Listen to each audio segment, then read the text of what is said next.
Hello, everybody. This is Sharon Feeler, and I'm so glad to welcome you to ABC to CEO, our Preparing for the Possibility podcast. And today I'm really excited to introduce to you our guest, Juliette Blake.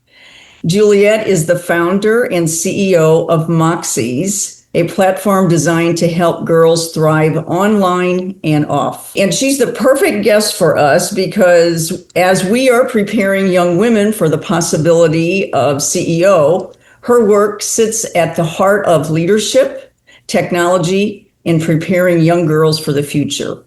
And Juliette, your work is incredibly relevant today, and we are so happy to have you. So let's just jump right in. Awesome. So excited to be here. Let's pretend you're speaking directly to a group of girls or a girl sitting right next to you now between the ages of 8 and 12. And what is the one thing you would say to her about the digital world that she's growing up in today? I mean, there are so many things that I would say, but if I had to pick one, I would really lean towards the discernment, to be discerning about what you do and how you engage and what you engage with. I think so much when it comes to the digital world that we all live in has to do with the choices that we make and how can we actually engage with real thought and intention. And these girls who are growing up in a truly digital world, whether people like that reality or not, kids' lives are more digital. It is just part of their worlds. Need to really start to learn those early discernment and that digital literacy component, which is a lot of what we do at Moxie. So I would say being discerning in terms of what they're doing. So do you think the young girls will understand what that means, or is Moxie's also about trying to educate them about how to be discerning? Yeah, I think so. Yes and no to both. So if I think about, do they necessarily understand the word discernment? Maybe not, right? But what does discernment actually mean? How can you look at something with a really thoughtful and intentional lens to it? And when I think about, I feel like there's so many different kind of cases that I can speak to. I will say this group, this Gen Alpha, so Gen Alphas are born between 2010 and 2025. So we're now already, or 2024. So Gen Beta was the first year last year, right?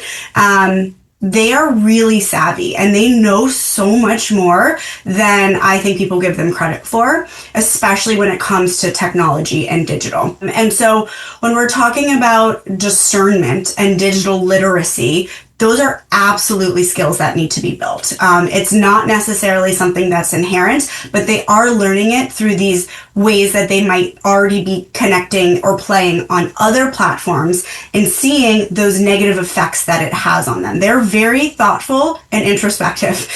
We have worked with hundreds and hundreds of girls all across the country. And we consistently see the same thing over and over and over again with that. What we're doing at Moxies is building healthy habits and digital literacy early. We have to build a healthy relationship with technology. We have to give girls the tools to understand what that even means. And so that is one of the things that we're doing within the Moxies platform, from everywhere from how the platform itself is built, with the key functionalities of it, with how we don't use addictive features and how we protect time, built-in screen time limits for these young girls, built-in moderation, as well as from the actual content itself that's on the platform. That's teaching some of these pillars around digital literacy skills. There's a lot of other really fun pillars on there, but the digital literacy one is a hugely important one, especially for this demo. And I do think one interesting distinction is it doesn't even need to be called digital literacy anymore. It's just another form of literacy. Just like kids are learning how to read and write and do math and like everything else that they're doing, the digital literacy component is just, again, something that has to be learned. And so I look at it as how can we group it into like larger literacy pieces. Love that. Wow. Very complex, but at the same time, so important in today's world. So you've seen what engagement-driven platforms can do with a girl's self-worth. What worries you most about what girls are absorbing online, like right now today? What's Yeah. on your mind? I think that kind of, first of all, I just want to step back and talk about the engagement driven platforms, because I think that's like a really important distinction to understand. This also ties to some of the digital literacy pieces that like we, in a very fun, gamified way, bring into Moxies for our community of girls. The current like platforms that we are all familiar with, so like all the big tech platforms, they're these engagement driven platforms. They were designed off of this attention economy. That's how they monetize. And in order for them to monetize, they have to be harmful and dangerous and addictive. They need people to keep coming back to monetize. And we see firsthand how that's bad for adults, right? Like, doesn't make any of us feel good. But then you think about it from a developing brain, right? A young child, any youth in general. And then let's specifically look at girls, right? Let's look at that 8 to 12-year-old, like preteen and then into teen girl. What is happening is there are so many disproportional negative effects when it comes to girls based off like from the current social platforms that they're on. This has to do with addictive features. This has to do with constant comparison, constantly feeling left out. Platforms that built features to literally incite like FOMO, fear of missing out. And in order to, get those users to come back over and over and over again, they are building in things like streaks, or they're building in different like rewards based off of how many times you come back. I think those addicting behaviors are really, really dangerous because they really feed these like toxic cycles, really, whether it's doom scrolling or these fake kind of dopamine hits. I mean, not fake, they're very real, but that girls are looking at self-worth based off of, oh, like that friend didn't respond to me on, say it's Snapchat, right? But I can see that their streak is still going with this other friend. So like seeing that in real time, like being left out, what that does from a self-esteem and confidence perspective. So like there's that side of it, from like the way that the platforms were built to monetize with those harmful, dangerous, and addictive behaviors, right? And what that leads to. Then the other side is the content. So, when you look at what they might be absorbing on other video or photo platforms, which, by the way, Moxies is not. Girls are not allowed to share photos or videos. They're using their Moxie avatars instead as a way of creative self-expression. There are unrealistic beauty standards. There is crazy comparison that's going on. Part of the digital literacy that we build is really also educating girls about how those platforms are highlight reels, right? They're not always real life. In many cases, they're not. Now you bring AI into this, right? So now we have like fake AI models who look absolutely perfect, or like, and by perfect, just set these like crazy unrealistic beauty standards. So I think there's a lot, again, for girls when it comes to comparison. And that's where girls and boys differ, especially at this 8 to 12-year-old age. That social comparison is a huge benchmark for them. And when they are put on these platforms that are not age appropriate, that were not designed for them, of course, we're going to see negative outcomes. But at the same time, they want to connect. They want to create. They want to play. They want to be part of a community. And there is that real drive and true developmental need to connect with your friends. And right now, the big tech platforms that are out there, they don't do that. They were never designed to do that. And these band-aids that are being kind of put on them to fix, they're band-aids on a bullet hole. And they are not actually solving the real problems, because those platforms were not meant to prioritize safety or well-being for youth. That is not what they were meant to do. So that is how we are building Moxies different, is really being able to prioritize those two components for our community. Wow. And so there is that much difference between ages 8 and 12 between boys and girls. Yeah, huge. From a developmental perspective, they're really different from even from the things that they're interested in. Like, talk to like a parent of an 8-year-old boy versus an 8-year-old girl. What they want to do online in most cases is very different as well. And how they want to connect with their friends, or how they want to play, what bothers them, what doesn't. I'm obviously like generalizing. But like if you look at it from a whole, developmentally, they're very different. And then the way that they are playing and engaging, especially digitally, is very different. It's amazing to hear all this coming from a very different generation that never had to think about any of this. Yeah.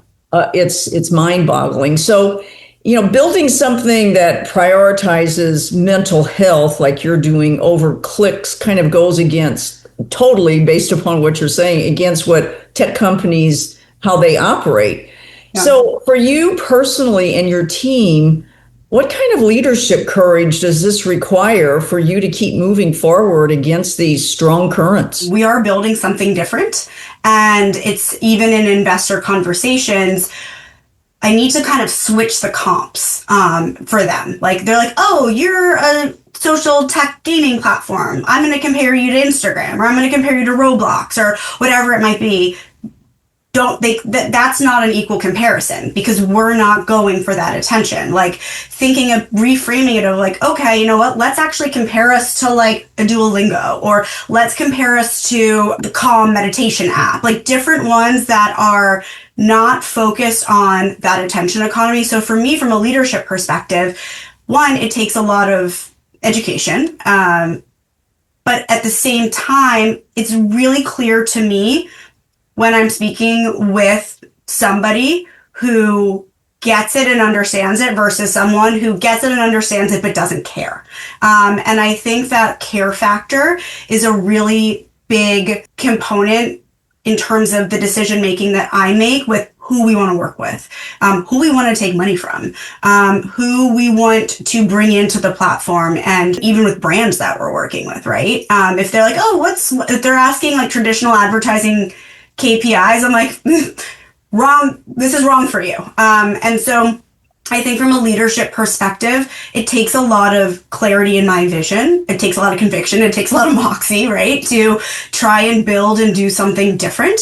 But at the end of the day, what I know is going to prove out, especially as we enter this next phase of Moxie's, parents are fed up with the current system. They are exhausted by it, and they are constantly like, they want safe solutions for their kids, and they are exhausted by either having to find them or thinking they put every type of feature, lock, like parental control on these free apps, and then it doesn't work, right? Their kid gets into something, or they find something, or the kids are so smart, and they're always finding different ways around any types of restrictions that are like put on kind of superficially or in like retrofitting after. And what parents really understand is that they are no longer willing to trade what is free is actually the highest cost to them, which is their children's well-being. And they are no longer willing to pay for something that is free, that is engagement-based, that is going to put their children at risk.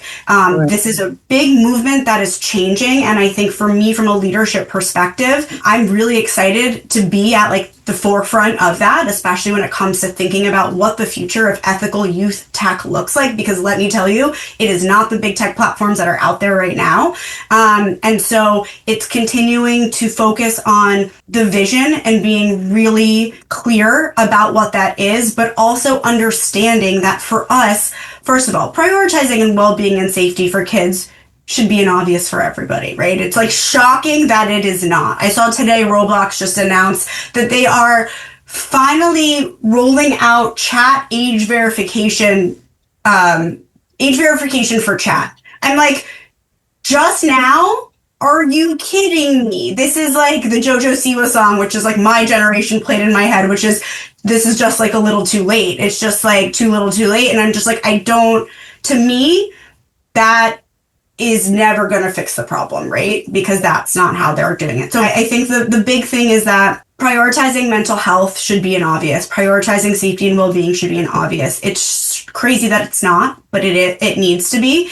And the more that I continue to focus on that, I know that that is going to convert into what we need to see for real growth for Moxie's. And that's what I'm so excited to prove out. Yeah. And, as I'm listening to you, you've got several different audiences here that you are needing to kind of be aware of. Yeah. One is obviously the young women who are the ultimate kind of audience for you. You kind of your target to be able to help. But to get there, you need the parents. or at least the caregiver or somebody who will be there. So for them to understand the importance of this is as much of a message for you as what Moxie's is doing for the young women, which is really, you've got a lot of balls in the air here as far as what you're trying to balance. You're absolutely right. We have two groups that we're working with, right? We have mostly that millennial mom, and then we have that Gen Alpha tween girl. So we have these two demos. I'm a millennial mom with Gen Alpha kids. So I solely fit in the two demos that I'm building for, right? I think as anybody who is listening to this, as they are also thinking about whether starting their own company or being the CEO of a company, I personally believe that having lived experience that is tied to what you are building and what you're doing it's really hard to do it if you don't. And for me, this is, I want to create a better future for my kids and their generation. So that personal driver is such a big component as to why I do what I do, but also it gives me such an edge in terms of understanding the real conversations that are happening with parents. And for us, building trust with parents is actually our number one thing, because we need the parents' trust and buy-in for them to let their daughter on Moxie's. That is, and at the same time, that trust and that safety and security, that is what's going to grow Moxie's. Every time I talk to a parent, they're wait, you're telling me I could, my daughter can go on Moxie's and I'm not going to have to worry about every single thing that she's doing on her tablet.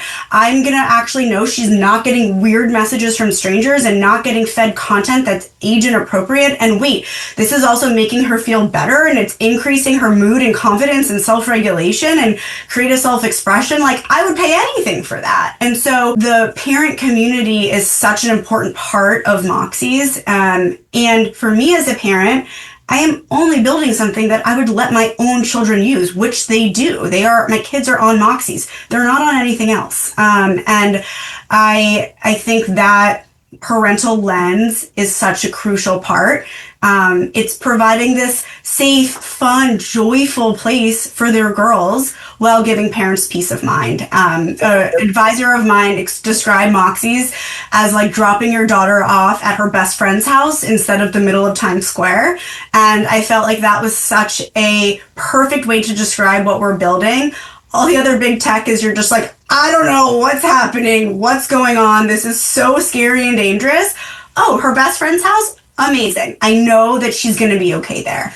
And so that's really what we are trying and effectively doing when it comes to communicating that to parents and to girls.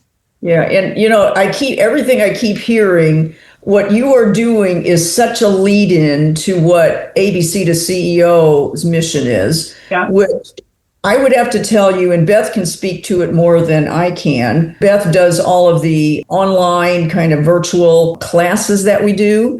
Mm-hmm. And one of the number one things that we see that we try to work on is confidence. Mm-hmm. So our audience is now kind of that 18 plus year old. So she's a little bit beyond where you're targeting.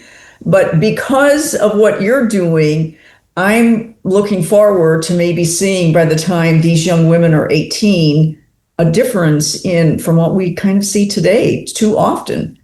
Totally. And I think confidence is what this comes down to at the end of the day. And especially these early years, it's the building blocks. It's the building blocks and setting the stage for these next big phases of a young woman's life. And confidence is actually a key metric that we track. So as I mentioned, we're not in the attention economy. We're not looking at, for us, a metric that does not matter is, how many hours a day is a girl spending on Moxie's, or how many times is she coming back? That actually goes against what we're trying to do, because we're trying to build in healthy habits when it comes to technology. Instead, we want to be okay, we know that our average user has X amount of screen time a week. We would love Moxie's to be a significant portion of that, but we don't want to be increasing what that screen time is. We're just trying to make that screen time that we know that user already has more meaningful. But so for us, well-being is kind of a main category that we are benchmarking for. And during the summer when we first launched, we ran a study with a team of PhD researchers who looked to understand like what the early efficacy of the platform was. And what we found was almost 80% of the Moxie's users have improvements in mood, confidence, and self-regulation after playing on the platform. And so for amazing. us, like that well-being metric is our North Star, and any new features that we are going to roll out will be essentially graded upon a rubric that goes back to, are we at 80% or above? It's not what's the least harm that's done, right? It's what's the most positive outcome that we can have with this user experience. So as I mentioned, we kind of deal more with the 18-year-old plus young woman in college or early career. And you've founded several companies now. Maybe we can talk about you for a minute. What kind of advice do you have for young women who are in that age frame about how can they structure their career for success? Now, your company hasn't been around long enough to have that 8 to 12-year-old now be 18, but there's many, many wonderful young women out there today. Hopefully there's going to be a lot more with Moxie's. What kind of advice would you be giving young women today that are in our age frame? I look at it more from an entrepreneurial lens, right? And so as someone is thinking about starting something, you really have to care about it. Like you really, really have to care about what the problem is, how you're solving it, why it's important for you to solve it, and also why you are the right person to do it. I have met a lot of founders who want to start something because they just want to start something. Or they want to start something because they think it's an interesting niche, but they actually have never done anything in it before and have no real care for it. But they're like, oh, this could be something big that's next. I think there's probably like some kind of unicorn stories there that like there's been successes from, but I would say 9 times out of 10, they're not going to succeed because you as the person need to have the drive to actually make them succeed. And if you can't actually put in that real effort because you don't care about it, it's not going to work. I also think the people that you surround yourself with and learn from is also incredibly important. I started my first company as a hobby when I was in high school, so when I was 15. And I learned from really incredible advisors who were 2-3 times my age, who were able to take their years and years of expertise and really help guide me in terms of everything, basically. And I think being able to identify who those people are. I mean, I have a mentor of mine who I have literally known since I was 15, and he still mentors me to this day, which is actually like kind of a backhanded way of how we connected was through him, through like 4 other people that like, if you follow the line, right? Like that's right. How I was connected to you. So I think that piece is also really important. I would say too, regardless of kind of where you are, whether you're looking to start something of your own, you're in your career and you're not really sure what to do. I find that the number one time that I either get into a slump or things I can't make progress is when I stop asking questions. I've like tracked this pattern for myself actually. And it's become really, really clear. The moment that I stop asking questions that I think are dumb questions is when I stop like real growth, whether it's both from a personal perspective or from a work perspective. And so ask the questions and keep asking the questions because it does many things. It gets people to talk, right? Number one, it gets people to talk, and you're going to learn from anything that they're saying. And it's going to bring up new ideas for you as you keep asking those questions. So I would say, wherever anybody is, keep asking those questions, whether it's, okay, how do I get from here to here? Or like, what do I need to do to get that next promotion? Do you have feedback for me on that? Like, can we actually schedule a quarterly check-in to review my progress here? Those things that make you uncomfortable, I think that they're the most valuable. And I can't tell you how many CEOs we have talked to through our podcast who have brought up do not be afraid to ask questions. It is not a sign of any kind of weakness by asking questions. It is how you learn. It's how you engage. And that's great you brought that up.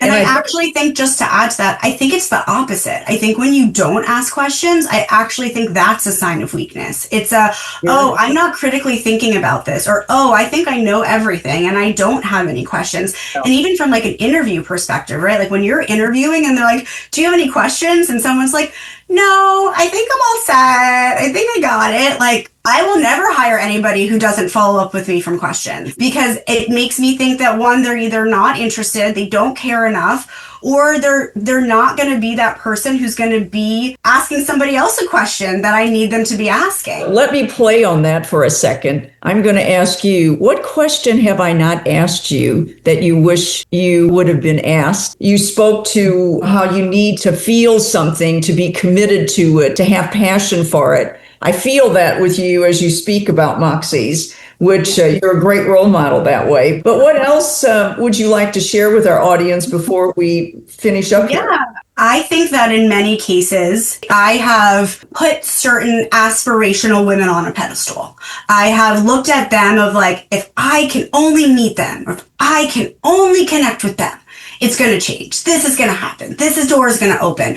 Absolutely. Your network is so valuable, and the way you connect with people and meet people is so valuable. It will not change anything unless you do the real hard work. And also, and this is maybe, less of like a positive spin on it, but talk is really, really, really cheap.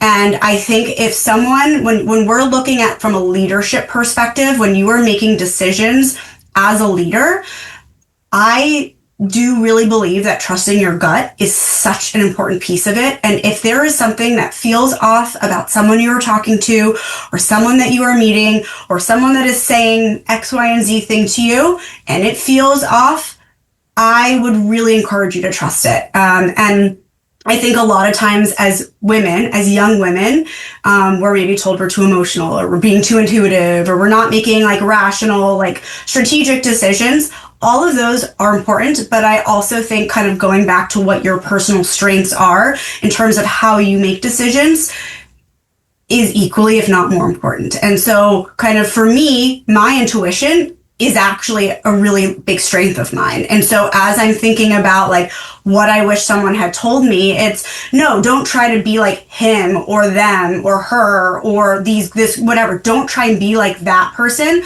What are your strengths? And think about how you can really push those to get towards your goals. And then I also think the other thing just on that, when it comes to like confidence and ambition and leadership, is you have to push yourself out of your comfort zone. I think that was a lesson that I learned the hard way that I didn't want to do for a very long time, especially with my previous company. There were many things that I was like, oh no, but this makes me, I don't want to do that. Even though there were, again, many mentors of mine that were like, oh no, like, over and over again. And now I look back and I'm like, if I had only been a little bit more confident, right? And if I had only taken out like the ego part of like insecurities that I had, that I thought it was going to tap into, who knows, right? And not that I'm, looking back on any regrets, but I do think pushing yourself out of your comfort zone is the only way that you're going to really be able to thrive in whatever you're doing.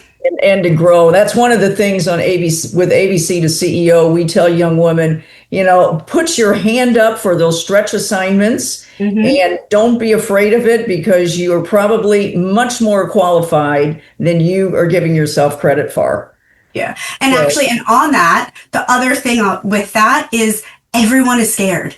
Everyone, mostly like people don't not like, and back to like the like putting like, these idols of mine on pedestals, they also don't know what they're doing. And so I think like the earlier you recognize that and realize that, like that someone else isn't going to have unlock all of these answers that like you have been looking for, like it's not this like magical, like, oh, she knows all of this. And yes, I'm sure there's a lot of stuff that you can learn.